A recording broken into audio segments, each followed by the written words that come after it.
एक गांव में दो किसान रहते थे। एक का नाम रामू था और दूसरे का नाम श्यामू था। रामू बहुत मेहनती था और अपनी फसल की अच्छी तरह से देखभाल करता था। श्यामू भी मेहनती था, लेकिन वो अपनी फसल की अच्छी तरह देखभाल नहीं किया करता था। रामू अपनी फसल को समय समय से खाद और पानी दिया करता था। श्यामू अपनी फसल को समय समय से खाद और पानी नहीं देता था। जब फसल काटने की बारी आई तो रामू की फसल अच्छी हुई थी और श्यामू की फसल खराब हो चुकी थी। श्यामू को अपनी गलती का एहसास हो चुका था। उसने रामू से माफ़ी मांगी, कहा कि मैं अब से ऐसी गलती कभी नहीं करूँगा। रामू ने उसे माफ़ कर दिया और कहा कि मेहनत और ईमानदारी से ही सफलता मिलती है, ना कि शॉर्टकट लेने से। तो बच्चों, हमें इस कहानी से ये सीख मिलती है कि हमें मेहनत और ईमानदारी से काम करना चाहिए। दिसंबर का महीना था। सर्दी का कड़ाकेदार मौसम, पूरे गांव में ठंड का कहर था। लेकिन गरीब किसान रामू के लिए ये सर्दी आम सर्दी से अलग थी। उसके खेत सूख गए थे। रामू का परिवार बहुत छोटा था। उसकी पत्नी सीता और दो बच्चे रवि और मीना। सीता दिन भर मजदूरी करती थी, लेकिन उनकी कमाई सिर्फ 2 वक्त की रोटी के लिए ही काफी थी। रवि और मीना की पढ़ाई भी छूट गई थी, क्योंकि स्कूल की फीस भरने के लिए उनके पास पैसे नहीं थे। एक दिन रामू खेत में काम कर रहा था। तभी एक साहूकार आया और बोला, रामू, तुम्हारा कर्ज अब बहुत बढ़ गया है। अगर तुम जल्दी से पैसे नहीं चुकाओगे तो मैं तुम्हारी जमीन ले लूंगा। रामू का दिल धड़कने लगा। उसके पास पैसे कहाँ से लाता? रामू ने साहूकार से कहा, साहूकार कुछ समय और दे दो। लेकिन साहूकार ने समय देने से मना कर दिया। उस रात रामू बहुत परेशान था। वो सोच रहा था कि अब वह अपने परिवार का क्या करेगा, कैसे उनका पेट भरेगा, कैसे उनकी पढ़ाई कराएगा। अचानक उसे एक विचार आया। वो अपने गांव के सरपंच के पास गया और उन्हें अपनी समस्या बताई। सरपंच ने रामू की मदद करने का वादा किया। उन्होंने गांव के अन्य किसानों से बात की और एक योजना बनाई। अगले दिन सभी किसान मिलकर साहूकार के पास गए और कहा कि वे रामू का कर्ज चुका देंगे, लेकिन बदले में उन्हें कुछ शर्तें माननी होंगी। साहूकार को मजबूरन शर्तें माननी पड़ी। इस तरह रामू का कर्ज चुका दिया गया और उसकी जमीन बच गई। रामू की कहानी हमें सिखाती है कि मुश्किल समय में भी हमें हार नहीं माननी चाहिए। हमें अपने परिवार और दोस्तों की मदद लेनी चाहिए और साथ मिलकर समस्याओं का समाधान ढूंढना चाहिए।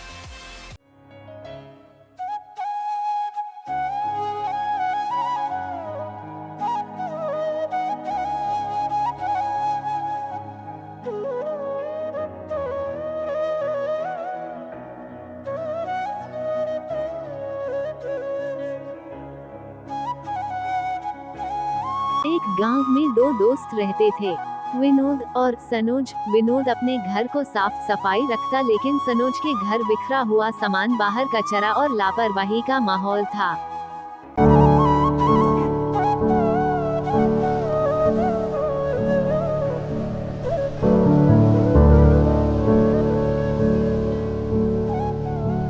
दिसंबर की रात।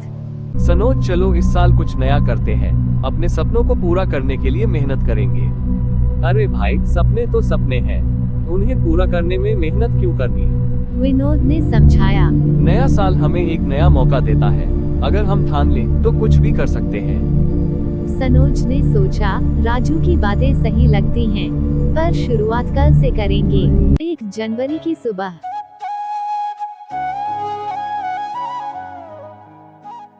विनोद जल्दी उठकर अपनी योजना पर काम शुरू कर दिया। उसने किताबें पढ़ी,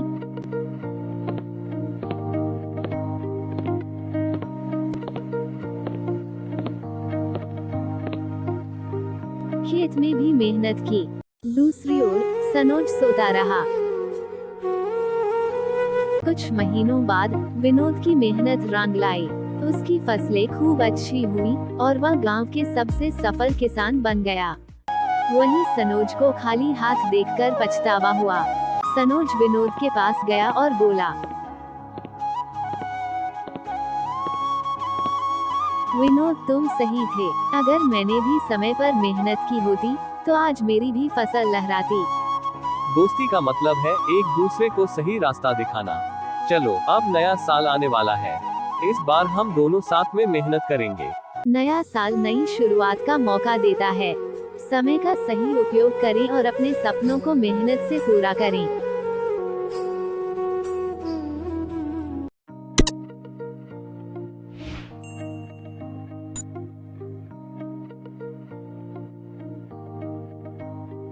एक बार की बात है।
की आवाज थी जो तुम्हें लगा कि भूत की आवाज थी।